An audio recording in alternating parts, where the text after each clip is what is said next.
आप सभी को प्यार भरी राधा स्वामी जी। आज मैं प्यारी साखी लेकर आई हूँ महारानी द्रौपदी और महात्मा सुपच की। जब महाभारत की लड़ाई खत्म हुई तो भगवान कृष्ण ने पांडवों को बुलाकर कहा कि अश्वमेध यज्ञ कराओ, प्रायश्चित करो, नहीं तो नरकों में जाओगे। लेकिन तुम्हारा यज्ञ तभी संपूर्ण होगा जब आकाश में घंटा बजेगा। पांडवों ने यज्ञ किया, सारे भारतवर्ष के साधु महात्मा बुलाए, सब साधुओं को भोजन कराया, लेकिन घंटा नहीं बजा। सोचा कि भगवान कृष्ण को नहीं खिलाया। भगवान कृष्ण ने भी भोजन किया, लेकिन फिर भी घंटा नहीं बजा। आखिर अर्ज की कि भगवान आप अपनी योग दृष्टि से देखो, कोई रह तो नहीं गया। भगवान ने कहा कि एक नीच जाति का साधु है, उसका नाम सुपच है। वह भजन में मस्त जंगल में रहता है और पत्ते खाकर गुजारा करता है, कहीं जाता नहीं। उसको बुलाओ और भोजन खिलाओ, तब आपका यज्ञ संपूर्ण होगा। क्योंकि पांडव तो राजा होने का घमंड था, इसलिए उन्होंने खुद ना जाने की बजाय अपने एक दूत को भेज दिया।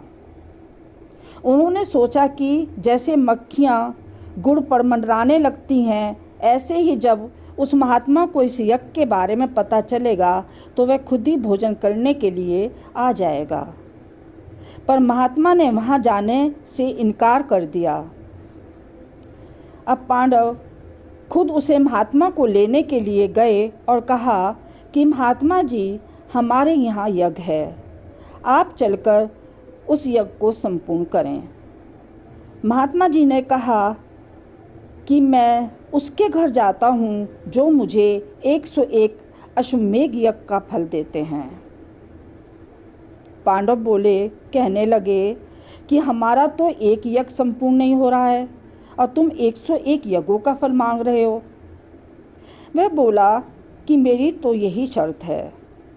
पांचों पांडव बारी बारी से गए, लेकिन महात्मा ने अपनी शर्त नहीं बदली। वो बेचारे हार कर वापस आ गए। पांडव निराश होकर बैठे थे कि द्रौपदी ने कहा, आप उदास क्यों बैठे हैं? मैं सुपच को लाती हूँ, ये भी कोई बड़ी बात है। द्रौपदी उठी, नंगे पांव पानी लाई, अपने हाथों से प्यार के साथ खाना बनाया, फिर नंगे पांव चलकर महात्मा के पास गई और प्रार्थना करी, महात्मा जी, हमारे यहाँ यज्ञ है, आप चलकर उसे संपूर्ण करें।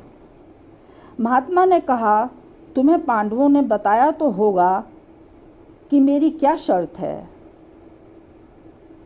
कहने लगी, महाराज मुझे पता है। महात्मा ने कहा, तो लाओ, फिर 101 अश्वमेध यज्ञों का फल मुझे दो।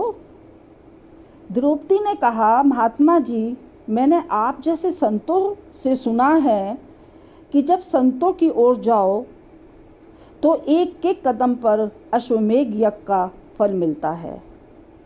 इसीलिए मैं जितने कदम आपके पास चलकर आई हूँ, उसमें से 101 अश्वमेध यज्ञों का फल आप ले लो और बाकी मुझे दे दो। ये सुनकर सुपच हैरान हो गया और चुपचाप द्रौपदी के साथ चल पड़ा।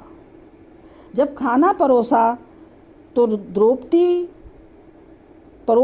तो महात्मा ने सब प्रकार के व्यंजनों को एक साथ मिला लिया। द्रौपदी खाना बनाने में सब राजकुमारियों के और रानियों के सामने नंबर 1 पर थी। अपने दिल में कहने लगी, आखिर नीच ही निकला। अगर अलग अलग खाना खाता तो इसको पता चलता कि खाने में क्या स्वाद है। जब महात्मा खा चुका तब भी घंटा नहीं बजा। पांडव बड़े हैरान हुए। आखिर कृष्ण जी से पूछा कि महाराज, अब क्या कसर है? भगवान ने कहा, द्रौपदी से पूछो उसके मन में क्या कसर है। द्रौपदी को पता ही नहीं था कि सुपच ने सारे भोजन को मिलाकर भोजन के स्वाद को जानबूझकर ख़त्म किया था। महात्मा या तो खाना खाते समय सारे खाने को मिलाकर उसका स्वाद नष्ट कर देते हैं या अपनी सूरत को खाना खाने से पहले अंदर ऊपर ले जाते हैं। नतीजा यह होता है कि खाना चाहे खट्टा हो या नमकीन, मीठा हो या फीका, रूखा हो या सूखा, चाहे कैसा भी हो, उनको स्वाद का पता ही नहीं चलता। जब द्रौपदी ने क्षमा मांगकर अपना मन शुद्ध कर लिया तो घंटा बज गया। सो मालिक को केवल भक्ति और निर्मलता ही प्यारी है। उसके दरबार में जाति पाति को नहीं, प्रेम और भक्ति की कद्र है। मैं आती रहूँगी रोज़ रोज़ प्यारी साखियों के साथ। प्यार भरी राधा स्वामी जी।